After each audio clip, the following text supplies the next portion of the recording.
Hey guys, welcome back to another video. In today's video, I'm going to be ranking all of the relic powers based on which ones are the worst to which ones are the best.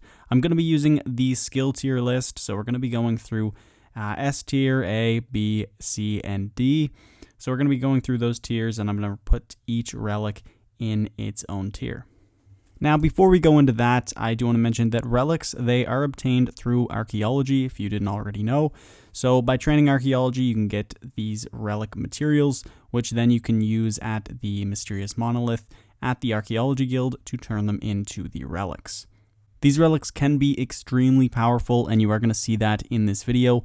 Also, before we go into the rankings, I do want to mention that this is mostly my opinion, so do keep in mind that you might have a different opinion than mine. Let me know in the comments down below if you disagree with any of these, or you think I should have ranked one higher or lower. Anyway guys, I really hope you do enjoy the video, and let's begin. So starting off with our D tier, we have two relics, the first being the Ring of Luck. So this is a pretty weak relic. All it is you will gain the effect of a tier 1 luck ring at all times. It's not really that great. Tier 1 luck rings aren't super great, but it only does require level 24 archaeology, and it also only requires 50 monolith energy and also 1,000 chronotes to power it up. Now moving on to the second D slot, we have the Ring of Wealth, which is essentially just the tier 2 luck ring. So this, you'll have tier 2 luck throughout Gielinor, just if you have this relic active. It does require 100 monolith energy and also 2,000 chronotes to power it up. These two relics, they're really not that useful, so I wouldn't suggest going with these. Now moving on to our C tier, we have three relics here. The first one being the Font of Life. This is the first relic that you do obtain through archaeology just by completing the tutorial. It increases your maximum health by 500. It only requires all 5 archaeology and also only 50 monolith energy. So that is the good thing about this relic. It only requires 50 monolith energy. So if you have 50 energy left over, you can just use the Font of Life for a little bit of extra maximum HP. So it is pretty good in that sense, but overall not very much of an impact. And moving on to our next relic, we have the Ring of Fortune. So this one, a lot like the other two in the D tier, you'll just gain the effect of a tier 3 luck ring. It does require level 58 archaeology, also 150 monolith energy, which is pretty high for just gaining tier 3 luck, and then also 3,000 chronotes to power it up. Now moving on to our next relic, we have Deathless. This one I don't think is that great, so when you are doing dungeoneering, you'll never receive a penalty for dying. So yeah, this would be a good relic if you are looking at specifically training dungeoneering for a decent amount of time, but usually the bosses, they aren't too difficult and you wouldn't be dying very often in dungeoneering, so I don't think this relic is super great, but it does require level 91 archaeology, also 100 monolith power, and 2,000 chronotes to power it up.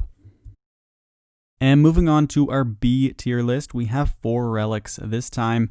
First one is the Farm Ecology. So with this relic, your herb and mushroom patches will no longer become diseased, so that is pretty decent. You can make a lot of money off of herb runs.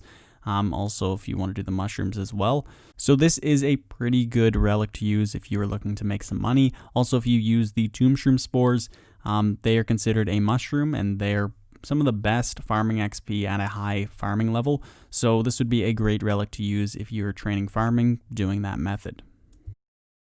And so the next relic we have is Unexpected Diplomacy. So this relic grants you a 10% increase to all reputation gains at the Heart, Farming Guild, Menaphos, and Mazcab. It also requires 25 archaeology and 50 monolith energy and 1,000 chronotes to power it up. This is a pretty decent relic to have. It only costs 50 energy, and if you're looking at farming reputation, it's a pretty great one to add. Now, moving on to our next relic, we have the Death Ward. This is one of the weaker combat-related relics, but what it does, it gives you a 5% damage reduction when your life points are below 50%, then a 10% damage reduction when they are below 25%. It also requires 81 archaeology and 150 monolith energy.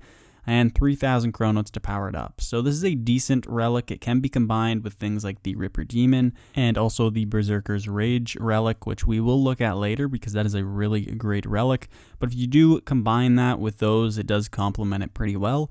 But I would say there are better relics in terms of combat-related relics that you can add. And moving on to our next relic, we have another combat-related relic in Persistent Rage. What this relic does, it allows it so your adrenaline will not drain outside of combat. It does require 98 archaeology and 150 monolith energy. This is an okay relic. You can just use your adrenaline stalling abilities to make sure your adrenaline doesn't go down. So this relic sort of just makes it so you don't have to adrenaline stall anymore. It's more of just taking away some tedious work for the player. So for that reason, I put it at a B. It's really not super great because it doesn't boost your DPS. It just makes it a little bit more AFK and less tedious. Moving on to our A list, we have 6 more relics in this one.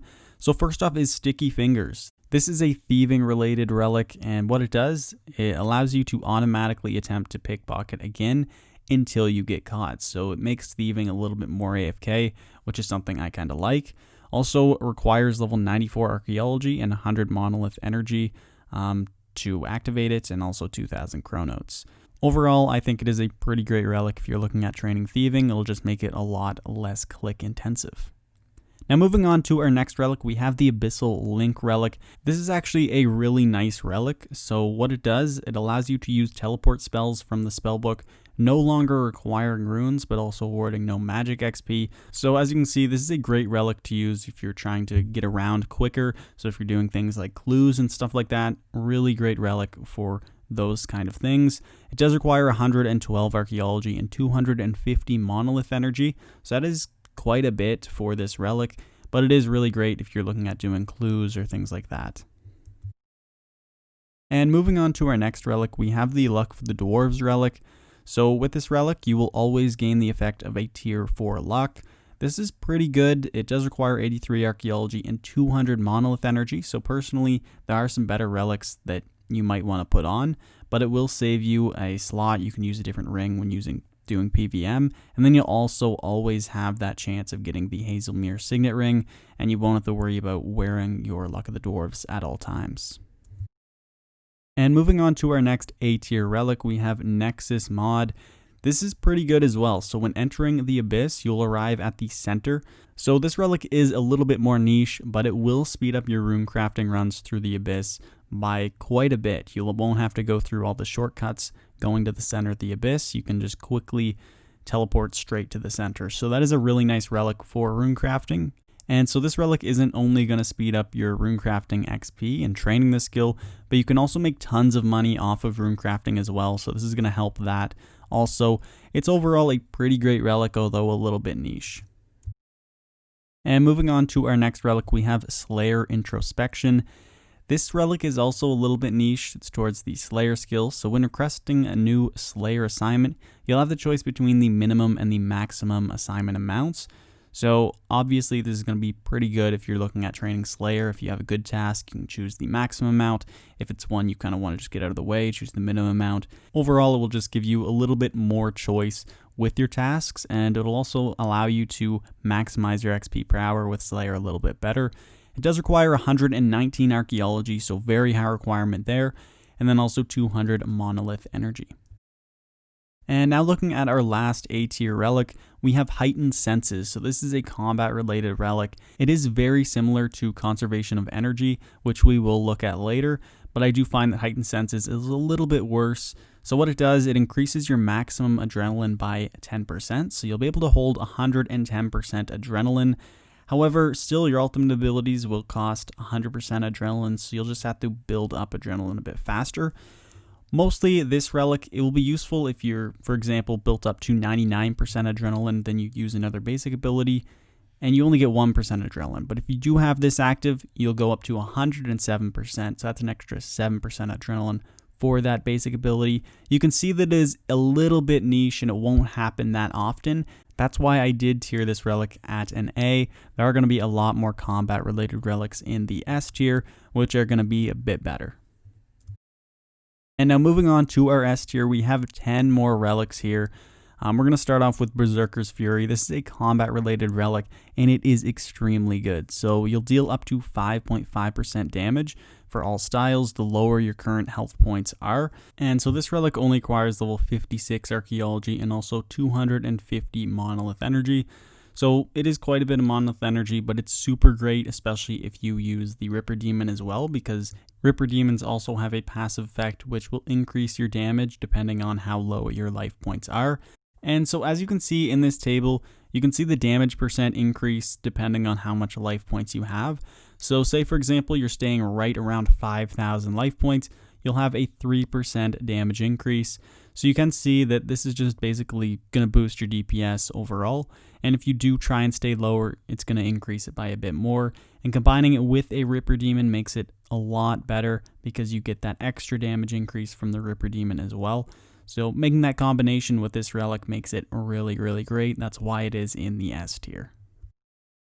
And moving on to this next relic, we have Fury of the Small. This is a really great combat-related relic, one that I think I'm definitely going to use. So what it does, all basic abilities generate 1% more adrenaline, so instead of 8%, they'll generate 9%. It does require 97 archaeology and also 150 monolith energy, so you can combine this with Berserker's Fury as well, which is a pretty good option, and also it costs 3,000 chronotes to power it up. Now, I do also want to mention that you can combine this with the Impatient Invention perk. So as you can see, if you have the rank 4 Impatient perk on, as well as Fury of the Small, then on average, your basic abilities will gain over 10% adrenaline. That is really significant because on average, you'll only need 10 basic abilities to build up to 100% adrenaline so you can use your ultimate. So that is why this relic is really, really great. You'll be able to build up adrenaline a lot faster, therefore you'll be able to use your ability rotations a lot quicker.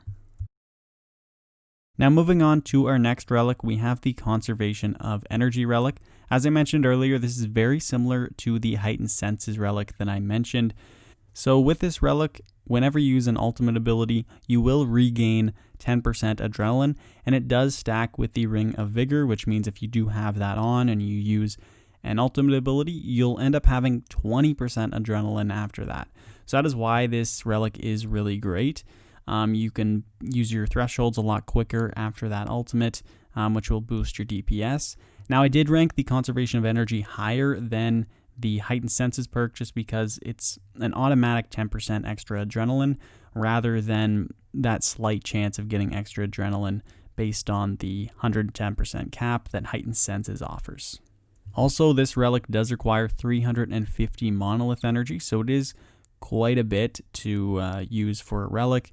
It does leave enough room so you combine it with the Fury of the Small relic, which is a pretty good option. That way you'll just be having a ton of adrenaline that you can use, and obviously that will help you boost your DPS by a lot. And so moving on to this next relic, we have the Pouch Protector. This is another runecrafting relic. It's pretty niche, but it is really good. So when using runecrafting pouches, they will never degrade. This is pretty significant because it also includes the massive runecrafting pouches, which you can only purchase from the RuneScape shop. So this way, whenever you're runecrafting and you're using the massive pouches, you won't need to go ahead and buy more once it degrades because it won't degrade. This is a really great relic to combine with the Nexus Mod relic. If you're going to do runecrafting, definitely having these two makes your GP per hour and XP per hour a lot faster when doing runecrafting throughout the Abyss. And so for this next relic, we have Always Adds. This is a pretty good relic as well. So when woodcutting, you will always burn your cut logs for immediate fire making XP. This just straight off the bat just looks like a really great relic for Iron Man because that way you can train both skills at once. Even just a regular count if you're looking at training woodcutting and fire making at the same time. This is a pretty cool relic, which is why I had to put it in the S tier. It only requires 83 archaeology and 100 monolith energy to use. Overall, I would say this is one of the more creative relics that did come into the game, which is why I like it so much. Now moving on to this next relic, we have the Divine Conversion relic. A lot of you guys have probably heard of this before. I even made a guide on it. So when converting your memories at a rift, you will convert your entire backpack in one go. This is really awesome because it will make divination go much faster. You'll actually be able to make twice as much money if you are converting it into energy. If you do have this relic active, it basically saves you twice as much time. That is why this relic is so overpowered if you are using it in that way. Also, just training divination using the divination springs and memories, you can use that there as well. It will boost your XP per hour. Overall, it is a really nice relic to have into the game. It will increase the supply of energies by a lot, but right now they are at a pretty good price, so you can make a lot of money if you do have this relic. Now moving on to the last 4 relics, I have the 4 Inspire relics. So first off is Inspired Genius. With this relic, you will gain 2% more XP when training artisan skills, so crafting, construction, cooking, fire making, fletching, herb lore, rune crafting, and smithing. All of these Inspire relics require 118 archaeology and also 250 monolith energy. And so next I have Inspire Love. This one you'll gain 2% more XP in support skills like agility, dungeoneering, slayer, and thieving. And again, requires 118 archaeology and 250 monolith energy. There's also Inspire Effort, 2% more XP when training gathering skills. So this relic even does include archaeology. It also has divination, farming, fishing, hunter, mining, and woodcutting. And so the last relic is Inspire Awe, where you'll gain 2% more XP when training combat skills. Now I decided to put all of these Inspire relics in the S tier just because whenever you're gaining more XP, it kind of has to be really good. So I put it in the S tier for that reason, because XP boosts are obviously always great, but they do require a high level to end up obtaining, since it does require 118 archaeology. Anyway guys, those are my rankings for all of the archaeology relics. Let me know in the comments down below if you guys agree with me or if you don't. Maybe there's a few that you think should swap places. Let me know in the comments down below. Overall, I would say that it is pretty solid rankings. I did like doing the tier list this time instead of just ranking them 1 through 25. As you can see, I did put most of them in the S and A tier. That is just because there's so many useful relics here, and they're sort of useful in different ways. There's the combat related relics, and there's also the skilling related relics. So it is a little bit difficult to weigh the two the same, but overall I would say these rankings are pretty good. Anyway guys, looking forward to seeing what you guys think in the comments down below. And also, if you enjoyed the video, hit the thumbs up button and subscribe for more RuneScape 3 content. I hope to see you guys in the next one. Peace.